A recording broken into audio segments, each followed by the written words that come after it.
So a few minutes past 4, I think we'll get started. As always, on behalf of the campus and the archives at NCBS, I welcome you all to the 43rd edition of the Archives Public Lecture Series. For those of you who are new to this space, the archive at NCBS is a public center for the history of contemporary biology in India. My name is Venkat and I'm part of the team that runs the archive. My colleague Sanjana is here with me today as well. The public lecture series, which started in 2018, is broadly at this point a history of ideas series, and it's at its 43rd edition today. And it invites distinguished speakers from across the country and across the world to talk a little bit about the body of work that they've been thinking about and working on over many decades, as it were. And it's really our privilege and honor to have Sanjay Hazarika here with us today.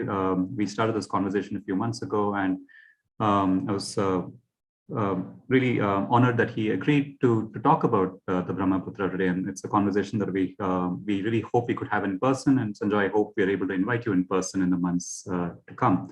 So I don't want to take too much more of your time. I do want to introduce Sanjay very briefly to you. Sanjay is the founder of the Center for Northeast Studies and Policy Research, which pioneered the board clinics on the Brahmaputra, which you shall hear about today. He's currently the director of the Commonwealth Human Rights Initiative, CHRI. He's the author of several books on the Northeast and the neighborhood, including, of course, the acclaimed Strangers of the Mist, published in 1994. And he recently published Strangers No More, New Narratives from the Northeast in 2018. Sanjay is a columnist and a filmmaker, and often a panelist on public discussions on a range of issues, including the Northeast. He'd earlier set up the Center for Northeast Studies and Policy Research at Jamia Millia Islamia, and has been on numerous government committees. Sanjay, it's a pleasure to have you here, and we really look forward to hearing from you on your talk titled People of the Brahmaputra. Thank you, and over to you. Thank you, Venkat, and thank you and your colleagues at the archives at the National Center for Biological Sciences in Bangalore. I'm sorry that we are doing this by video instead of in person, but as you said, I hope a day will come, not in the distant future, when we will be able to converse person to person and share our thoughts and ideas. Participants and friends, thank you for taking the time and for your interest.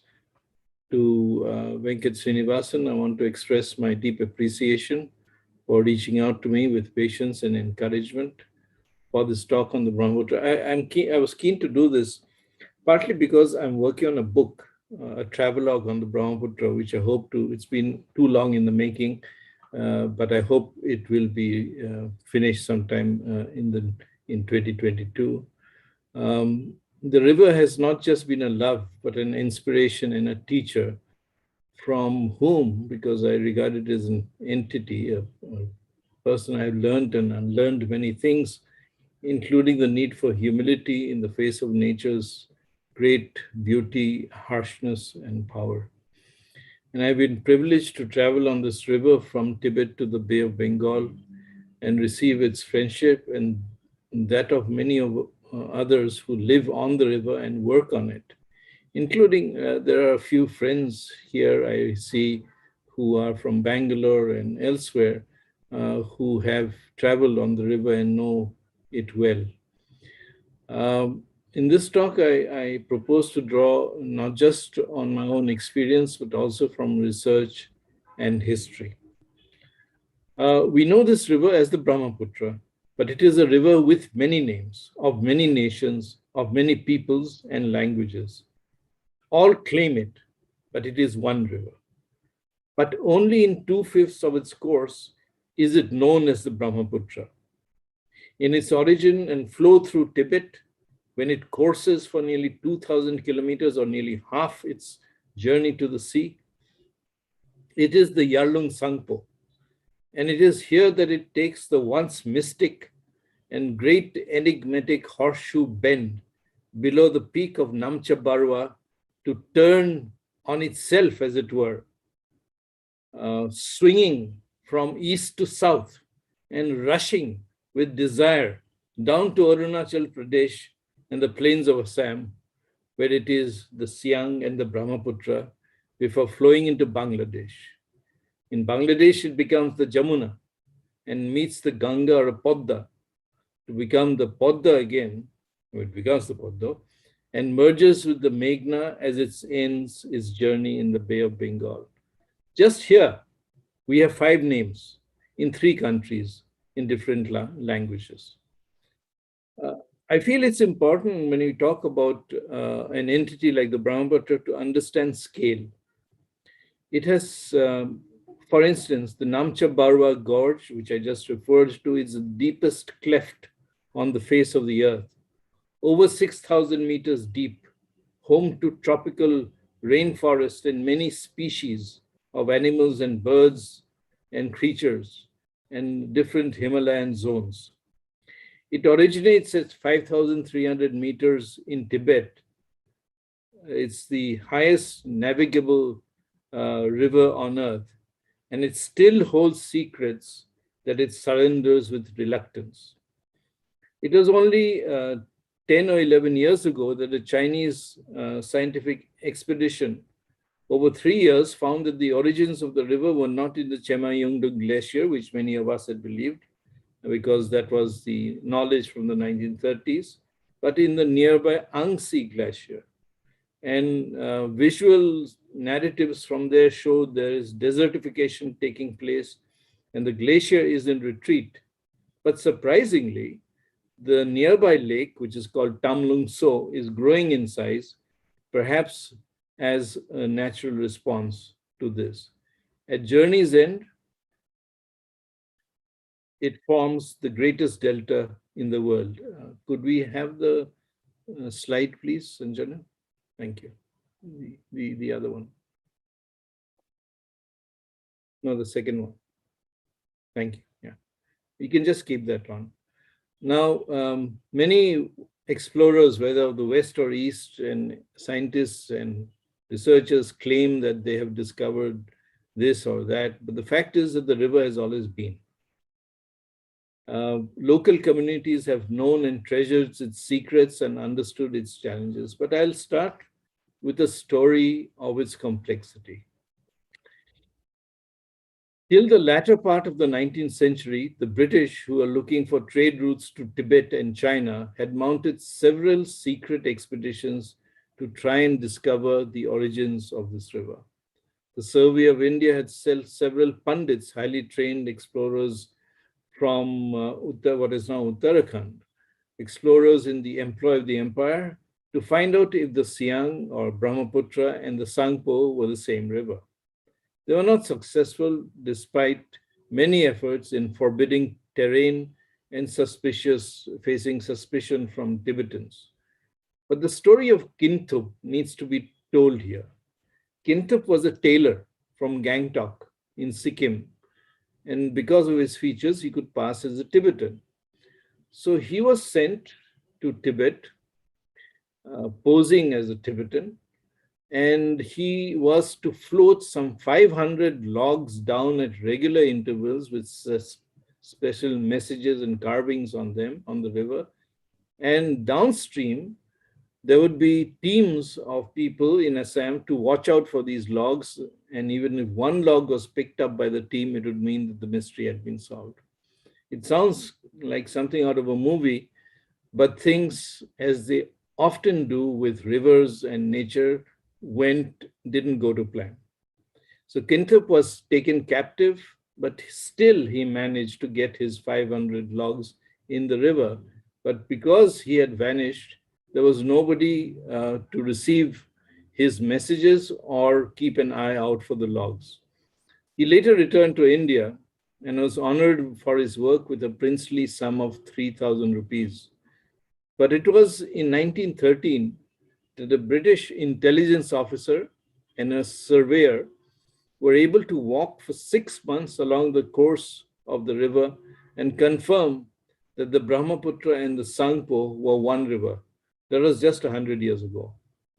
But Kinthup, the tailor from Gangtok, spoke about an area of enchantment, but also massive waterfalls from which the river gets its power. And the last of these waterfalls, named after him, was mapped and documented by the American trekker and explorer Ian Baker about 20 years ago. And Baker talks of it in his very engaging book, The Heart of the World. If you haven't read it, I encourage you to do so. This region is Asia in miniature.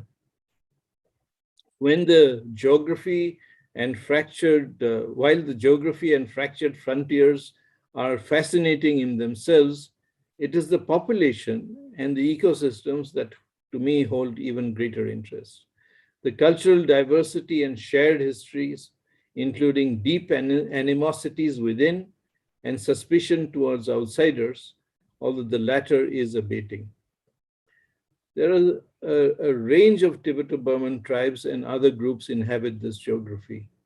The babble of languages heard along this Himalayan flow, including Tibetan and its offspring Dzongkha, the sweeter Assamese, I'm prejudiced, in the Brahmaputra Valley, and the lilt of Tibeto-Burman tongues in the hills of Nagaland, Manipur, and Mizoram. This is where the brown and yellow races meet. Taking a north-south transect, for example, you encounter the Bengali migrants in Assam, Tibeto-Burmans in the Himalayan mid-hills, and the Khampa of the high plateau. Going east to west or west to east, the spectrum is more diverse. From people of Tibetan stock, the Bhutia and Lepcha of Sikkim, and the Nalong Dzongkha-speaking people next door in Bhutan, the population takes on Tibeto-Burman hues with the Sarchop of eastern Bhutan, who have affinity with the tribes of neighboring Arunachal. Eastward, the communities become less, quote, Tibetan and more Burman. The varieties are stunning. Let's just take the state of Manipur, which borders on Burma, Myanmar. It has a population of nearly 2 million, yet its shelters is home to more than 30 separate linguistic and ethnic groups, including one called the Tarao, whose number is barely 400. Several communities of Arunachal Pradesh are also to be found northward in Tibet. Straddling the ages and the mountains, the people of this winding trail form an anthropological bridge to Southeast Asia, where the roots of many still lie. The Khasis of Meghalaya speak a form of Mon Khmer of Cambodia, and however, because of British influence, missionary influence, they use the English alphabet. The Thai Ahoms migrated from Thailand or northeast Burma to Assam about 800 years ago and settled in a land they called as valuable as gold. There are Garos in Meghalaya and in Bangladesh, there are Nagas and Mizoram and Mizos in India and in the neighboring hills of Myanmar. Festivals, liquor, dance, and music shape approaches to life and habitat. But history and contemporary experiences also forge affinity, attitudes, and identity. The latter being regarded as the most important in maintaining both distance and dignity in the face of intrusion of larger cultures. And through it all, the river, the Brahmaputra, flows, bisecting the region we call the Northeast into two. You can see that on the map. And from the sky, from space, the most visible marker of this region, apart from the Himalaya and the Tibetan plateau, is the Brahmaputra. So there are 75 rivers which flow into it. We call them tributaries, but these are major rivers on their own. And these rivers in the Himalaya, if you see them, they do not just flow, they leap down mountain sides and surge across valleys. Streams become rivers in times of high water and flood. I think that governments, especially engineers, have not been good friends of the Brahmaputra and its allies, putting limited short-term objectives before the river's sustainability and the socio-economic well-being of its people. The region is a very diverse environmentally, both environmentally and in terms of natural resources, but income levels among its people are low and their vulnerabilities are high. And one of the reasons why this is so is that because those with the greatest and deepest knowledge of these resources, of the rivers, for example, at the local level, are locked out of participation in development and growth paradigms. In such complex places, how do governments and people navigate their relationships with each other? How do people negotiate with the river? Because if we are to understand the river and its flow, we need to also understand that communities choose to live on the floodplain where they are very vulnerable. No one invited them there. They chose because it is fertile, productive, despite the acute vulnerability of their conditions. And in the different surges of flood, they move to high ground or live on planks stacked atop each other, or even roofs and boats. The Mishing community in central Assam has perfected the art of building houses on stilts to manage life during high water surges. That's an old technology, but it still works. The Brahmaputra has a unique ecological and geographical system. There are some 3,000 islands which are home to 30 lakh or 3 million people, about 8% of the total population of Assam. Obviously, as we know, climate change is impacting both on the river and its people and the mainland, with sudden and many surges of flood and rain. Earlier, the rainy season would be May, June to August. These days, even recently, there have been floods in October. So coping mechanisms are critical, and this is especially important at a time when we've just had this COP26 in Glasgow, where there have been so many assertions, statements, and put me downs really as well, and disappointments. But a major climate vulnerability assessment conducted under the aegis of the Ministry of Science and Technology in the Government of India pointed to Assam as the most vulnerable region to changing climate in India's 12 Himalayan states. And there are many things that river-dependent people center their livelihoods on. They do a combination of fishing and agriculture, storm was called storm surge agriculture, drawn adjacent wetlands, handloom and handicrafts, as well as aquatic flora and animals and bird life. So how can people cope? All of you, I'm sure, have heard, seen, or perhaps sometimes even have met the great balladeer, singer, composer, and cultural figure, Dr. Bhupen Azarika. In one of his last public performances, Dr. Azarika, who sang endlessly of the river and its moods and power, referred to one of his songs. It's called Manuhe Manuhar Babe. If man doesn't think for man. You can make that in these days to be gender sensitive. Humans don't think for each other. He said the media had asked for his views on the tumultuous times that the country and the state were going through then. And in translation, he sang the song. And in translation, it goes like this. If man doesn't think for man with a little sympathy, tell me, who will, comrade? If the weak tide across the rapids of life with your help, what would you stand to lose? If man does not become man, a demon never will. If a demon turns more human, whom will it shame, comrade? So we need to build our policies on empathy and compassion, not just science, politics, and the bricks and cement of infrastructure. And Bhupen Azarika saw that very penetratingly and very clearly, that humanity and equality must lie at the heart of growth. Now, there are many vulnerabilities, and I'm going to look at the issue of health in particular. Maternal mortality ratio through a people-centric approach. Assam, even today, has the worst, what's called MMR, maternal mortality ratio in India, at about 200 per lakh, 100,000 births, deliveries.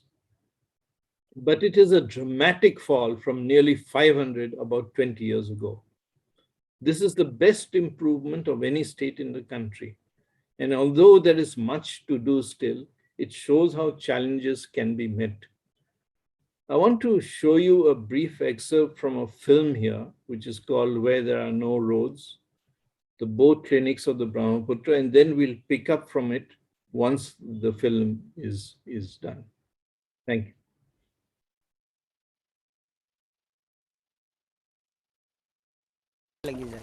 The villagers are in despair.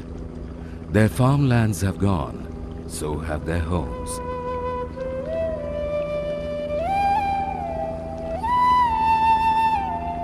Their pain echoes that of many others in the valley of Assam and northeastern India, as the Brahmaputra River flows on, its power and grace in abundant display.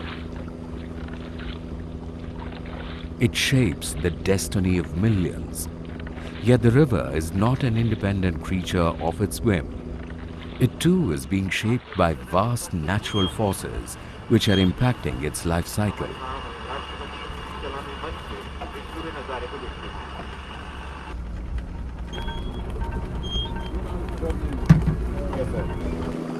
The Brahmaputra rises in the high Tibetan plateau as the Yarlung Tsampo.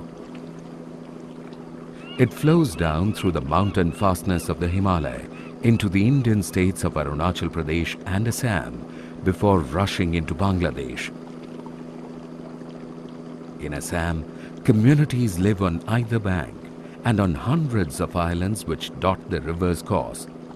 They are the poorest and the most vulnerable in the region, affected by both geographical and social exclusion.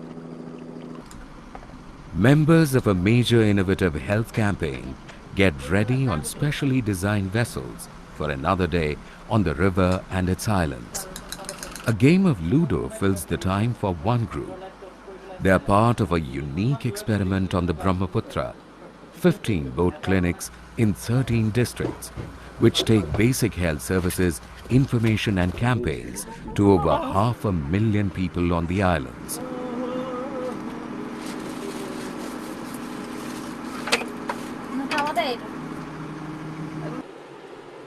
The place appears picture perfect. Blue skies, sparkling water, amid a breathtaking panorama. But the challenges contrast grimly with this beauty.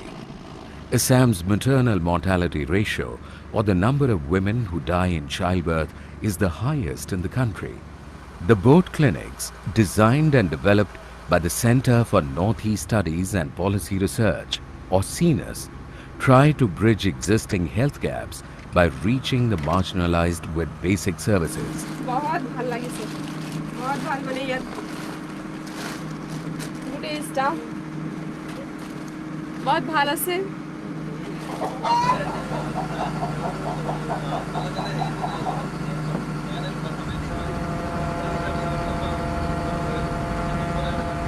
প্ৰথমে আহোঁতে booking কি বস্তু আমি একো নাজানো তাৰপিছত অহাৰ পাছত আমি ষ্টাফ পালোঁ দুজন ডক্টৰ পালোঁ তিনিজনী চিষ্টাৰ পালোঁ তাৰপিছত আমাৰ কমিউনিটি ৱৰ্কাৰ তাৰপিছত আমি প্ৰথমে আহি চৰ এৰিয়াখিনি আমি চালোঁ আৰু এটা হ'ল মই প্ৰথম নৈত মানে বুট ক্লিনিকত বা বুটত মই কেতিয়াও উঠি পোৱা নাই The islands are home to not less than 3 million people, or a tenth of Assam's population. But there are no roads here. The only way of getting about is to follow tradition by boat. Providing these services in difficult terrain throughout the year is tough. Everything must be carried. Chairs and tables for doctors and patients, boxes of medicines, registers, banners, umbrellas, food and drinking water.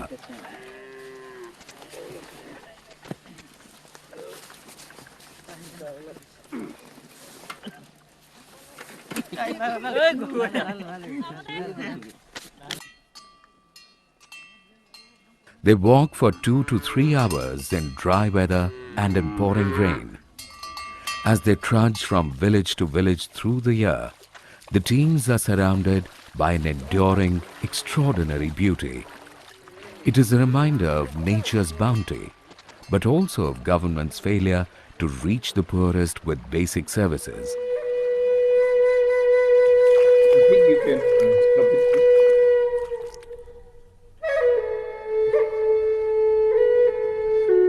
Make it, I think you can stop the film here.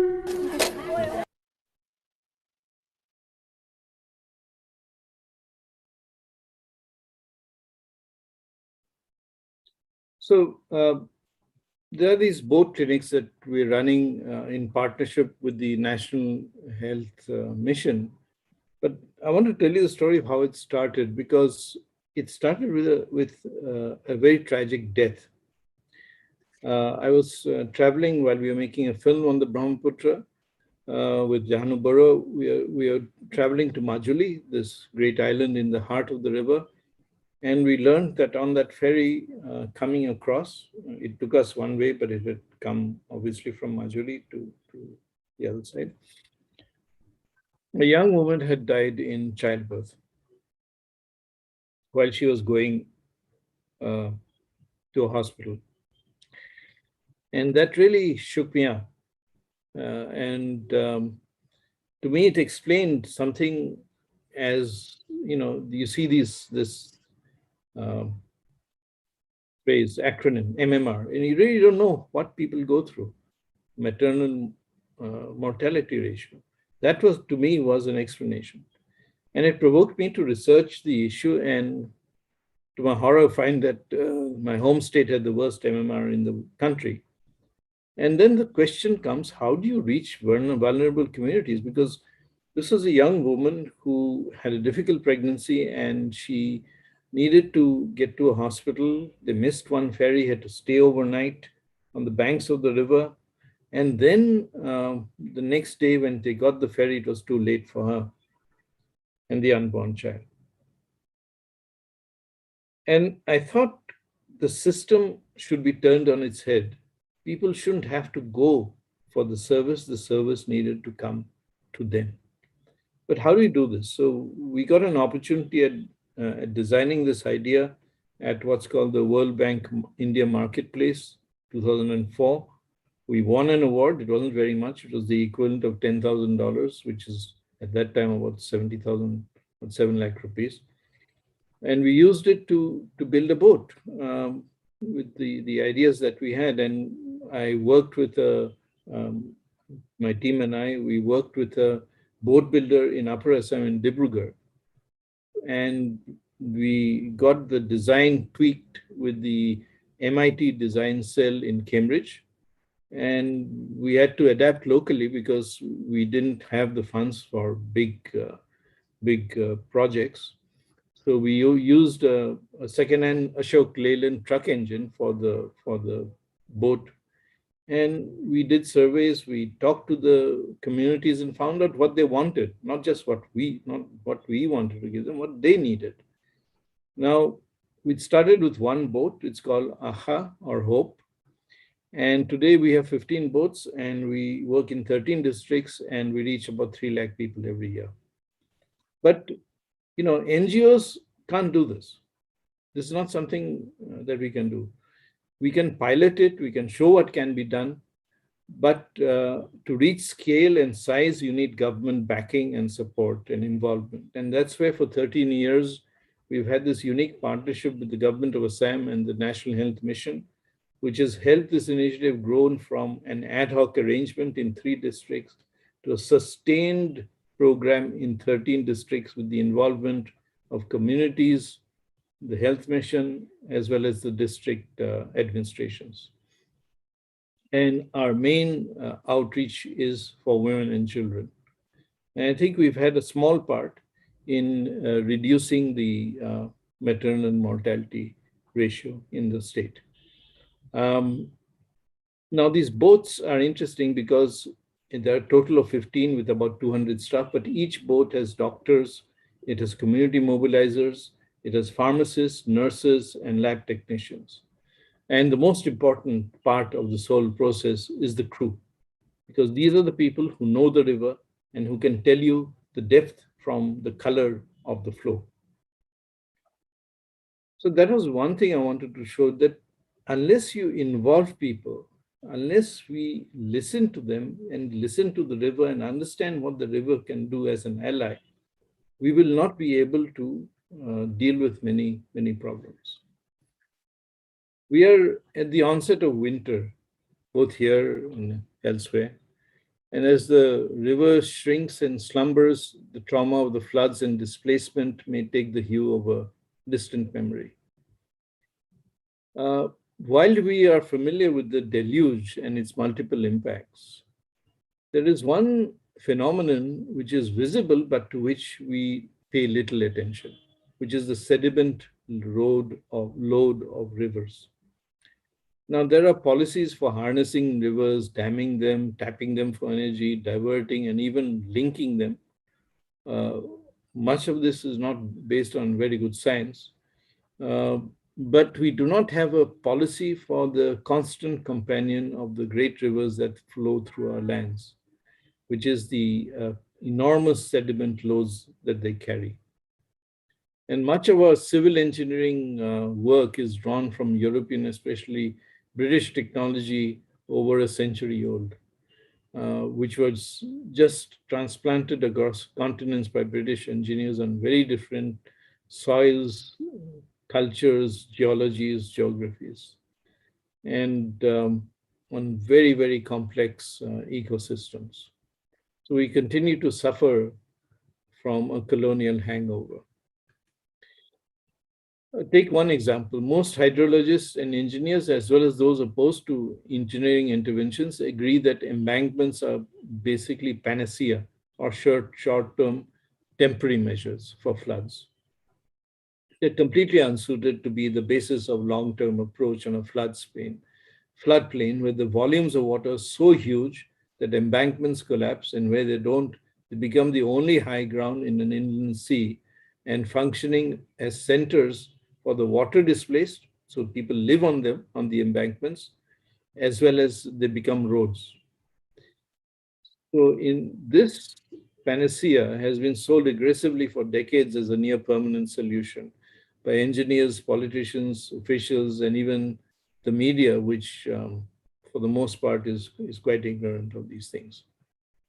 The issues of dams and barrages are being discussed as a way of controlling flood. They have been discussed and they are seen by certainly the hydro lobby as the way of controlling floods and developing navigation. But people should read the history of large hydro projects in the eastern region, such as the Damodar Valley Corporation project. In fact, there's one expert who says that water management without an understanding of the river and the need for sediment management is meaningless. And the reservoirs in the DVC project have become so silted that they're rarely able to produce the cushion of protection the downstream plains need. There's another statistic that I was quite surprised by when I've been researching this issue.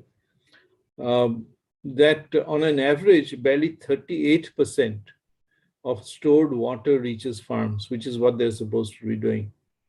As much as 62% is lost in transit, leakage, or just evaporates. So how will these large projects which are being planned, which are being developed, which are being contemplated, impact life downstream? Will they improve or adversely affect the lives of people who are river dependent? What about other species? We only are talking about people. Up to now, we have talked only of people. What about other species? Because there are also other children of the river, of the fish, of course. There are many species of fish. There are tortoises. There have been the gharial, and there are the dolphins. Now, these are complex issues which few precise answers, because we constantly have to learn and listen to each other and learn from others. Because the one size fits all will never work here. So I want to share one more experience with you before I close. I'm sure that many of you have seen dolphins, whether it's in the sea or in rivers. I hope so. I'm not going to ask for a show of hands. But one of my earliest memories, a childhood memory of the Brahmaputra, is of dolphins leaping in abandon near Guwahati, the main city. And anyone who's seen dolphins leap, frolic in the Ganga, it is a heart-lifting sight that fills you with joy. But as the years have rolled on, there are fewer dolphin sightings on the Brahmaputra. We learned that their numbers were diminishing. They got trapped in gill nets, which were there for fishing, although these are illegal. They have poor eyesight, although they have great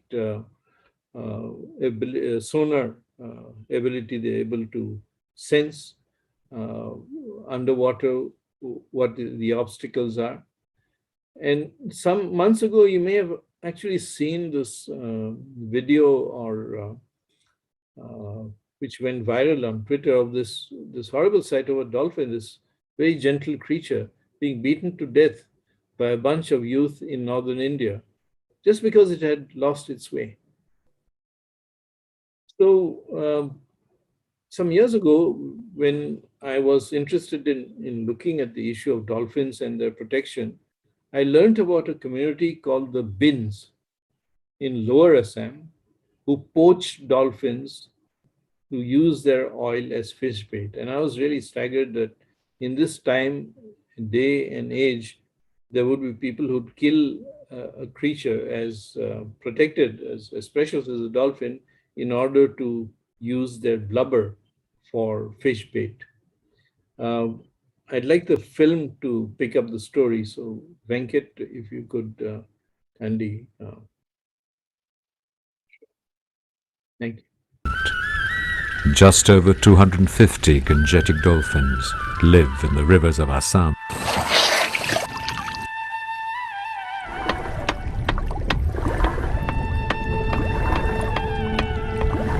Over millennia, dolphins have coexisted with human beings, almost seeking out fishing communities, at other times guiding the fish to the nets and sharing the catch.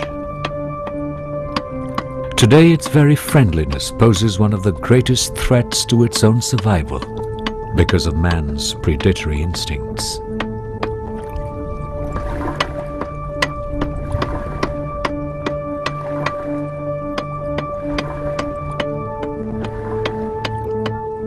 Here in the river in Assam's Dhubri district, a group of fishermen secretively chop a messy, foul-smelling concoction of goat intestines, which is heated and then mixed with a carefully measured portion of dolphin oil.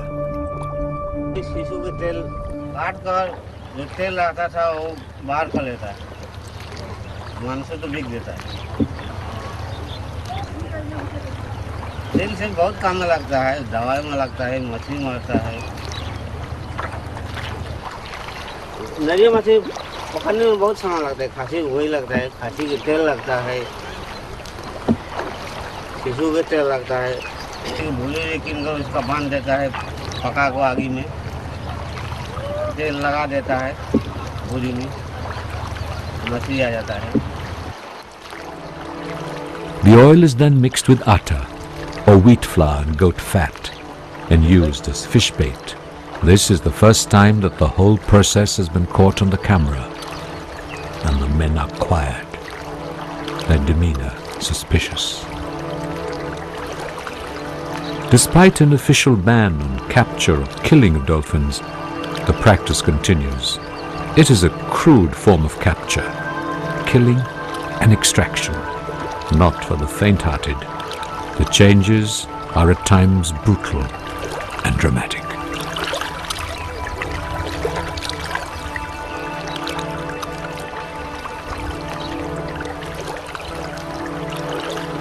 the fishermen from a community known as the Bins wait for the dolphin oil to take effect and the fish to bite.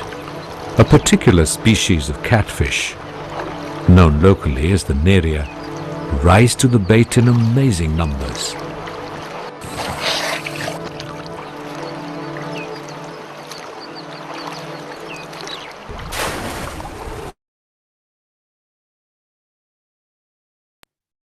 Thank you.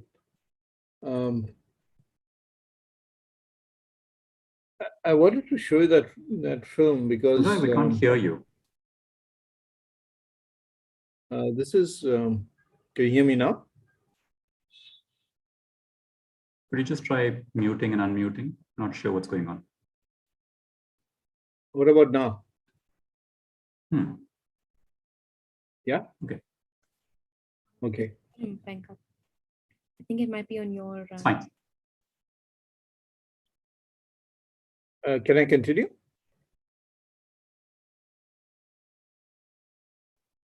Yes. You're fine. Sorry about that. Yeah. Okay. So saw from the film, there is this particular community which was poaching dolphins to use their oil as fish bait, and I was just trying to figure out if there is a way this could be tackled, and we searched for somebody who'd worked on this issue, and we located Dr. R.K. Sinha, a scientist in Patna University, who had found really the answer and tried it successfully on the Ganga. And it found, this is not for the faint-hearted or vegetarians, that the entrails of some species like catfish, which are usually thrown away as offal or useless, when heated, had properties similar to dolphin oil. And he had tried what you saw, mixing it with various other oils and atta and putting it out on the Ganga, and the fish would come like magic. I've seen it myself. So we said, will you try and train the community here in this? And actually, he brought bins from Bihar, went with Dr. Sinha and us to the fellow bins in Assam. And we have to understand why this was happening, this poaching, because they had no other livelihoods. They're very, very poor. There was no education. But we can't just say stop it, because we need to have an alternative. And we felt that this was the alternative. It had been proven elsewhere. It's a question of showing it here. And the Bins were very enthusiastic because they were very tired of being harassed by officials, very fearful of breaking the law and ending up in jail. And they found this new concoction brought a rich catch. And they switched from poaching to conservation, I wouldn't say overnight, but very quickly through this simple step. And as new conservationists, they went from village to village to persuade others with success. A couple of years later, the dolphin was declared the state aquatic animal, and it is now the national aquatic animal, thanks to Dr. Sinha's efforts. But it all goes back, in a way, to the idea of empathy, what Bhupen Azarika had spoken of, to empathy and equality with fellow humans and with all species that inhabit our planet, because all have a right to live. Thank you. I'll stop here.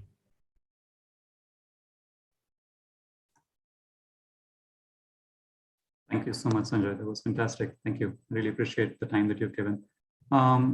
Just a shout out, as everyone knows, if you can, please feel free to plug in questions that you might have either in the comments or in the Q&A. And we'll also share the links into the Q&A if needed.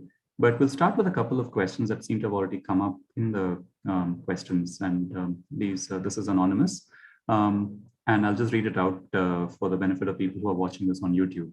And this one says, I quote, "I was struck by the mention of the MIT design cell. And while MIT is awesome and inspiring, the person who's attending is asking, why aren't our indigenous academic institutions failing to drive innovation?" I guess it's a broader question. Sanjay, do you want to sort of take a shot at that? Well, that's a larger question. You must remember, this goes back to 2004. And actually, somebody, an Assamese based in the US, had said to me, there is this, you have this idea, you should apply for this World Bank Marketplace Initiative. Then he says, I know a few people in MIT, because the MIT design cell is made up of only Indians.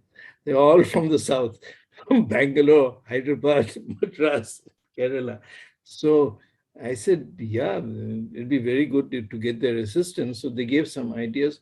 You see, one of the things that they asked, which I didn't know the answer to, only a person with a good science with a science background will ask the question. They asked, what is the velocity of the river? Because on the velocity of the river will depend the strength of the engine you deploy on the boat. And I didn't know the answer, so I quickly spoke to people in the Inland Waterways Authority of India who were friends, and they gave the measure. And that's how we picked a 90 horsepower Tata Leyland, Ashok Leyland engine. So I think a lot of research institutes like the IIT and others are driving innovation. It's just that at that time, I didn't reach out. I hadn't reached out to them. So that's a long story for a short question. Thank you. Thanks so much. In the meantime, I've also shared the full documentary clips on YouTube, so on the chat. So hopefully people are able to keep those as references. There's another question which is also anonymous, which is asking, something that's maybe pertinent for the last couple of years, which is how has COVID impacted the communities that you were referring to, and more broadly, is there a sense of awareness of COVID, or what are the provisions for testing, treatment, and such? I'm very glad you asked this question, because we have been actually on the front lines of reaching out with testing and with vaccinations in the past 6 months, especially. And going to the islands, in some days we've done 3,000 vaccinations in several villages. And of course, there was a lot of concern and worry about it, like in many other places. But because people are trusted, that 5-letter word, trust, it takes a long time to build. But the fact is that these communities have been served by the same teams for 15, 16 years in some cases.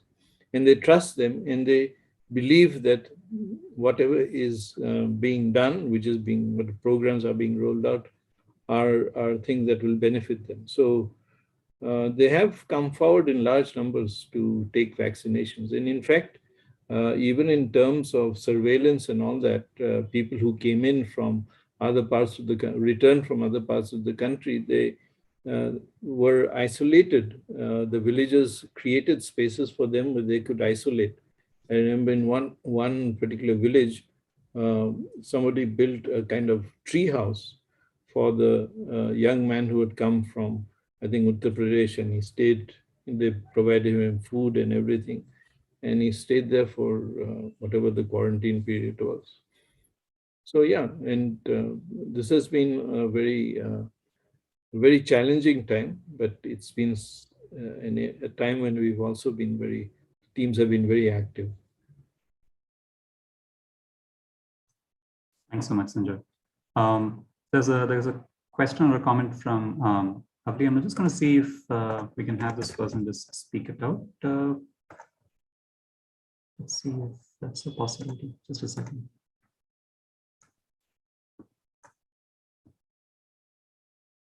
Avli, are you able to go ahead and sort of unmute and ask your question, if that's a possibility? And if you're not, we'll do that for you. Okay, it might be difficult. So, okay, we'll just do that for you. So I'm just going to quote from what you've shared in the Q&A. You said that the talk was fascinating, and I study the Inland Waterways program on the rivers in India. and have been monitoring the accidents and safety issues on the Brahmaputra, especially what's been in the news in the past 6 months. The question is, what has been the experience of the boat clinics with respect to the navigation safety on the river? Having specialized crew, as you mentioned in the talk, of course, helps in determining the navigational route, but maybe a broader conversation on what the experience of the clinics has been relating to navigation. Well, there are a few fundamentals that we laid down right at the beginning. One is that everybody must wear a life jacket when they're going on the journey on the boat, and that is mandatory. The second thing is, because there are sudden surges and not just floods, but sudden storms which come at very short notice, our teams are told to monitor the weather situation. And if, for instance, there is a warning, a danger level of the river has risen or its tributaries have risen, there are very clear instructions that they are not to go and risk themselves, because there is no point in doing that. The third thing is we, as I said, work very closely with the local communities, and we also use what's called the Brahmaputra Community Radio Station. There's a community radio station that we run in Dibrugarh, which broadcasts not just about this, but about many programs, and announces the travel, the way, the camps which will be held, and so on. And it's heard by, I think something like nearly a lakh of listeners in 3 districts. But on the larger issue of navigation, I've traveled from Dibrugarh to Majuli a couple of years ago. I took one of our boats because I wanted to link up with the other boat clinic in Majuli. And frankly, the route was not mapped. We were really going by our own guys, the pilot's own knowledge of the river. And he himself hadn't done that route in a long time. Now, the incidents of safety, etc., this is something that needs to be really tightened, because you see overloading of these ferries, the country boats, with people who are not just packed inside, but also on top. It's like a public transport bus where people are on top of the ferry, and they've got the motorcycles and everything on top of the cycles as well. And it's a miracle that more incidents haven't happened. I hope they won't. But now the government has laid down an edict that single engine vessels should not be allowed to ply. Although how long that will continue, I really don't know. But there needs to be a safety review, a safety audit, which is done regularly, because many of the boats which are functioning, I don't think, with very good safety audits or regular inspections. Thanks, Sanjay. Thanks. I have maybe one broad question that I just wanted to get your thoughts on. Of course, I mean, every river system is unique, and you've shown the extraordinary diversity across the various countries that the Brahmaputra flows. But I was wondering if you can share some thoughts on other systems, perhaps, where one can learn from how people have done this process of reconciliation between the ecosystem and the needs of the communities that dot a river system. Are there any other examples that one can think of, maybe smaller scale? And of course, scaling is, of course, always the bigger challenge here, but just thinking of ways in which communities, the state, and the river system, there's been a certain sort of synergy in the way they've approached these questions. Well, often there's not synergy, but conflict. Conflict in the sense that there is tension between communities, what they want, what the government wants to do. One community will want an embankment somewhere, the other village doesn't want it because the water comes to its area. But I'll share one experience. It's actually in the dolphin film. there is near Guwahati, 35 kilometers from Guwahati, is a tributary of the Brahmaputra, which was, there were embankments placed on it. But it's still a not a free-flowing river, but it's fairly substantial. It's called the Kulsi River. And there, the local community protects the dolphins. And if you go in the evening, the dolphins put on a show. So they will dance and they will leap, and the villages have different names for the dolphins. And the dolphins also nudge, fish to towards the fishermen. So there are many things that they do which is in simpatico with each other. And the very interesting part of it is that this is one of what's called the Bali Mahal. It's one of big sand extraction areas of the state. A lot of the sand is extracted from this particular area and taken to Guwahati and other cities for building purposes and so on. But actually, that is supposed to harm, species and so on. But the dolphins are quite happy. They're moving around quite happily in that area. And what happens with this sand extraction is that it actually creates a deeper flow, because the dolphins need a certain depth. Like a boat needs 3 feet of water, but the dolphins needs 3 times that much of water. So in a way, a mercenary approach is helping an environmental situation. But there was once an effort to put a liquor factory there, and there was a lot of campaign against it. So, these are things one has to constantly battle, but ecotourism hasn't taken off. People haven't used that as strongly as they could have. Thank you. Thanks so much. We'll maybe take Divya had a question. Divya, if you're able to unmute, could you go ahead and ask it? Yeah, thank you. Can you hear me? Yeah, if you could speak just a little louder, that will be great. Okay, thank you so much. Thank you for that really insightful talk. My question is to do with climate change. So I'm curious to know how the communities feel or approach the effects of climate change, the changing flood seasons, fish catch, their impacts on health. And also if you have plans with those you work with, or to know if the government has plans to help them navigate this problem, given that this problem is here to stay. Divya, I think that many people live on the river or by the river don't really know what climate change is. They've heard about it, but they are seeing that the time span when the flooding is to take place has changed, and there are longer periods of flooding, longer in the sense over a longer period of time, but much sharper in shorter bursts. And I don't think that they're very aware of what can be done, what the facilities are, what are the opportunities the government can give, because although it is a priority for all governments, I don't think much is happening on the ground in terms of rolling out plans and enabling people to think of adaptation policies and approaches. Because I don't think the government itself is doing this on the ground.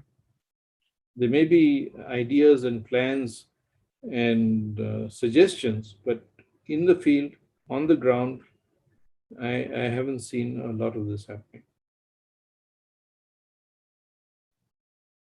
Thank you, Divya, for the question, and thanks, Anjoy, for the response.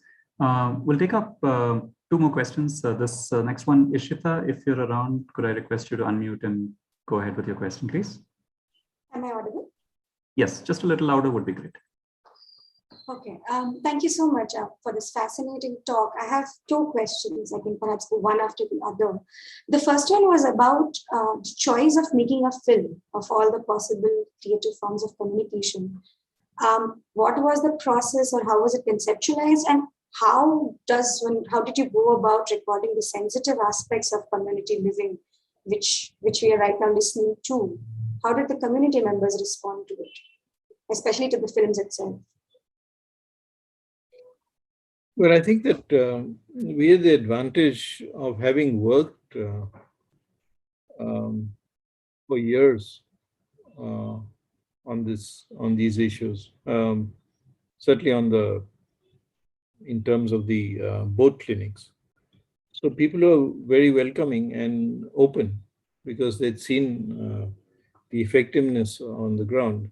And as far as the dolphins, the bin community was concerned, we always did the initial research first, conversations with them to find out what it is that was of interest to them and what were their problems and how did they think these problems could be resolved. I mean, what alternatives did they see? It wasn't a sort of intervention insofar as a conversation, a dialogue with them, seeking to understand what are the key areas where they felt they needed support and they wanted to get out of this because they were just being harassed by officials and they're facing a lot of problems with what do you call it? Court cases and so on. So when they saw this they saw it as an opportunity, and some of them, in fact, came and worked with us in the boat clinics as staff. So and they were quite happy to open up and talk. We did not go anywhere where we were not asked to. Thank you. And the second part I wanted to know was if you saw any particular issues affecting their inhabitation in terms of architecture and material culture. And do you see a scope to understand resilience in design when we look at the way they have responded to and however harsh the situations are? Sanjoy, I just want to add one. There's a question on YouTube which is probably connected to what Ishita has asked, which is slightly more targeted also around the view, I mean, your view on the consequences of the hydroelectric dams in the basin on people and nature. So sort of with a huge push on renewable energy. This question is from MD Madhusudan. So I thought maybe you can just combine a response to these two together. Thank you. Well, as far as Ishita's question on original structures, see, quite apart from what the Mishing community has designed, because that is centuries old, in terms of coping and mitigation and adaptation, they thought of centuries ago in terms of the elevated houses on stilts. But the problem is nowadays more and more people feel that you have to have a permanent abode. In many parts where there is, many of the chores, these islands are not permanent. But wherever there is permanence in terms of semi-permanence, people like to build a house that they would like to see as not just a status symbol, but something that is solid, that can't be washed away repeatedly. Because it's extremely traumatic, because when people suffer from post-trauma stress disorders and because they lose their homes 3 times in a year sometimes, and they have to rebuild everything. So, and there is this, the concept of what's called the Assam type house, which is in the plains of Assam, in many of the cities and so on. And the Assam type house was actually built in such a way that it would be earthquake proof. And those are not the buildings of choice anymore, because they're usually at one level. You can't build more than 2 perhaps. And it is a real challenge. So I think that I really don't know the answer to that question, because beyond what I've been able to tell you. As far as the hydropower projects are concerned, there's something like 400 projects which are planned or which are being done from one end of the Himalayas to the other, including in Tibet by the Chinese, who are now saying that we have the right to use the water any way we want because we don't really care about lower riparians. And that's where we need to collaborate with Bangladesh in terms of putting pressure on the Chinese, because if they don't listen to us, at least they may listen more to the lowest riparian, which is Bangladesh.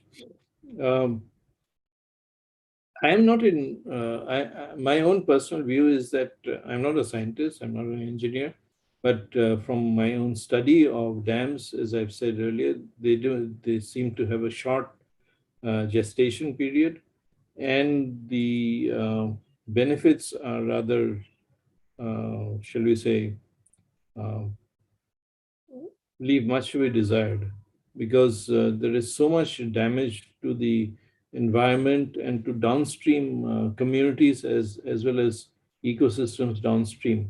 When, for instance, the Teesta, you travel in Bengal and go up towards Sikkim, the Rangit and the Teesta, there were 38 dams on that river. And the river, which was once such a powerful flow, is a trickle. You can walk across it in parts.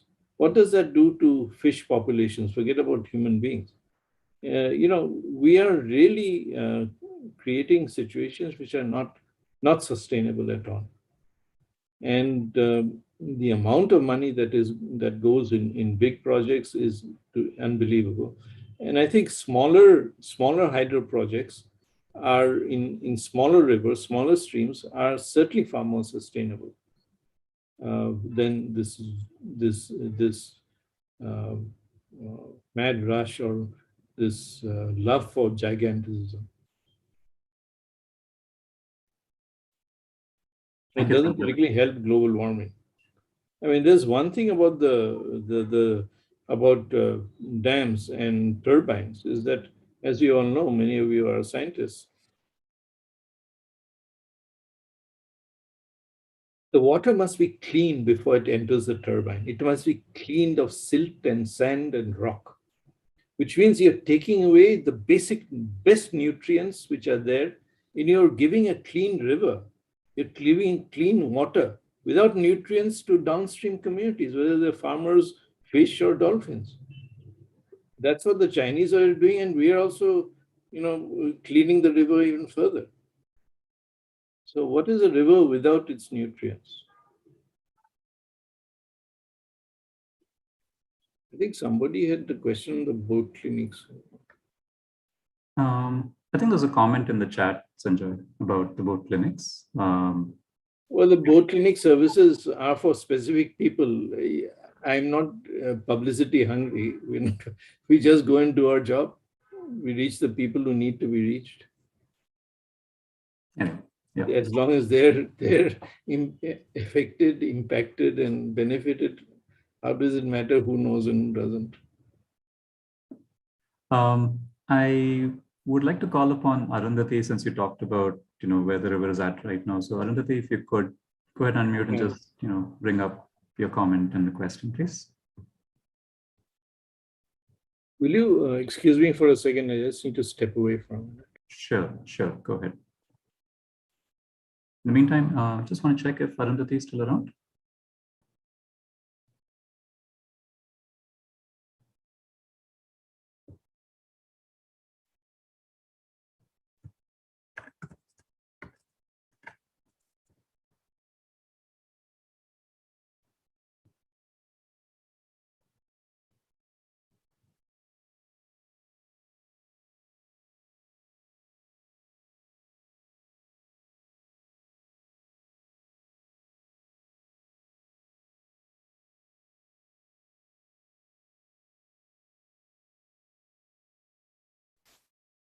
I think she might have left the call.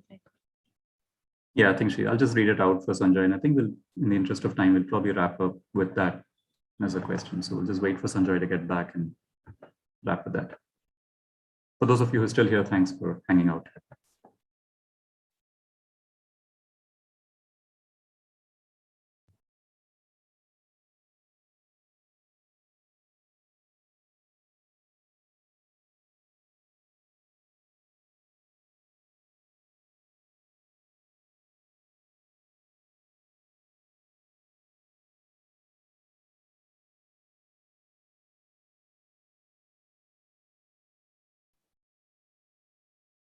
while we're waiting, maybe I'll just do a quick announcement for the next month. We've been running our public lectures online for the last year and a half, I guess, but we'll be shifting to have it in person next month. Sanjoy is back, so we'll just switch to this. Sanjoy, we'll wrap with one question and a comment from Arundhati, whom I would imagine you know. And I think it's a good way to sort of wrap this conversation up, where she asks, with the current conflict-like situation with our neighbor, and perhaps, maybe even a broader question of what do you think is the future of the river? Any thoughts to share around that? Well, I think that one of the most important things is to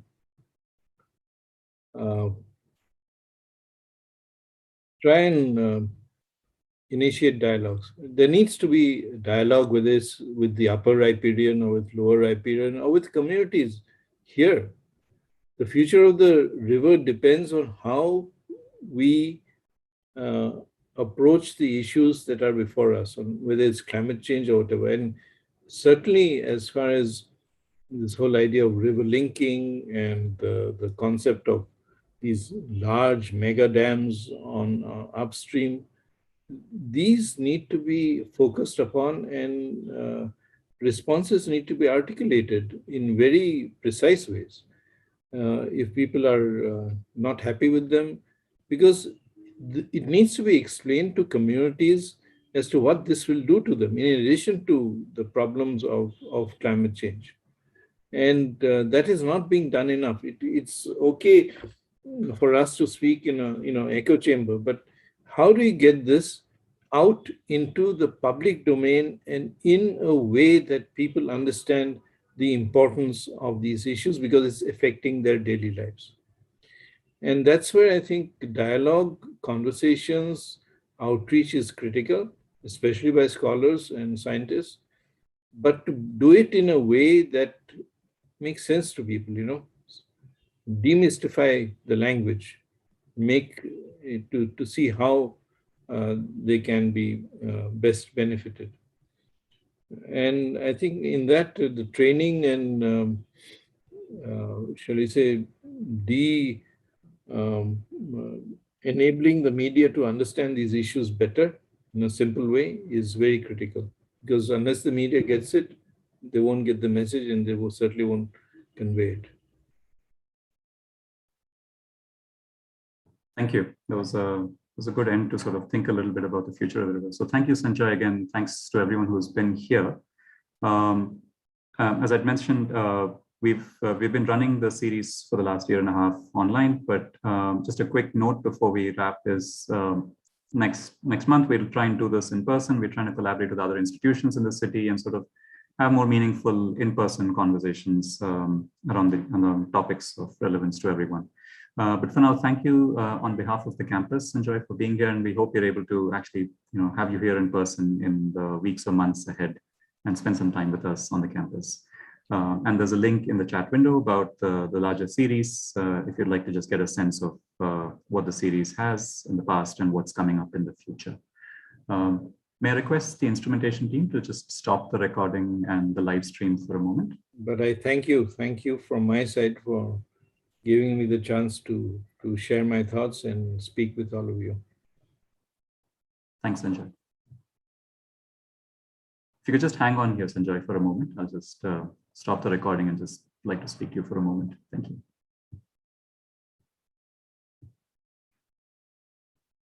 Yatish, could you stop the live stream?